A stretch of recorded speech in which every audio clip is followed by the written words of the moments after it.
Code of conduct লাগি থকাৰ সময়ত বিজেপিয়ে বিভিন্ন ধৰণে বিভিন্ন নিয়ম ভংগ কৰি পেলাই তেওঁলোকৰ প্ৰচাৰ কাৰ্য চলাইছে।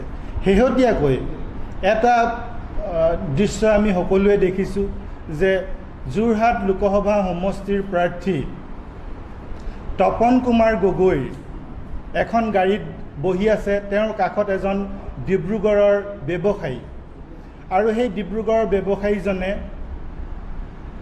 তেওঁ ৰাইজক টকা বিতৰণ কৰিছে। এনে কাৰ্যই আচলতে আমাৰ গোটেই যি গণতান্ত্ৰিক এই প্ৰক্ৰিয়া, এই আমাৰ ভোটদানৰ প্ৰক্ৰিয়া বা নিৰ্বাচনী প্ৰক্ৰিয়াটো, সেইটোকেই আচলতে উপলুঙা কৰাৰ নিচিনা হৈছে।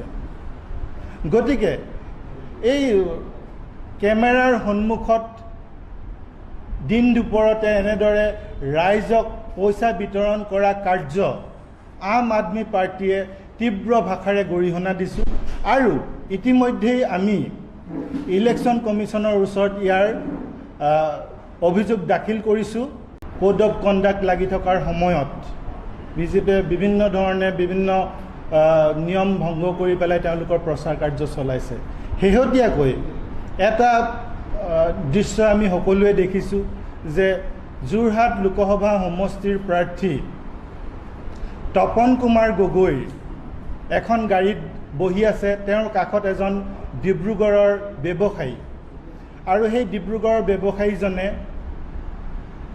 তেওঁ ৰাইজক টকা বিতৰণ কৰিছে। এনে কাৰ্যই আচলতে আমাৰ গোটেই যি গণতান্ত্ৰিক এই প্ৰক্ৰিয়া, এই আমাৰ ভোটদানৰ প্ৰক্ৰিয়া বা নিৰ্বাচনী প্ৰক্ৰিয়াটো, সেইটোকেই আচলতে উপলুঙা কৰাৰ নিচিনা হৈছে।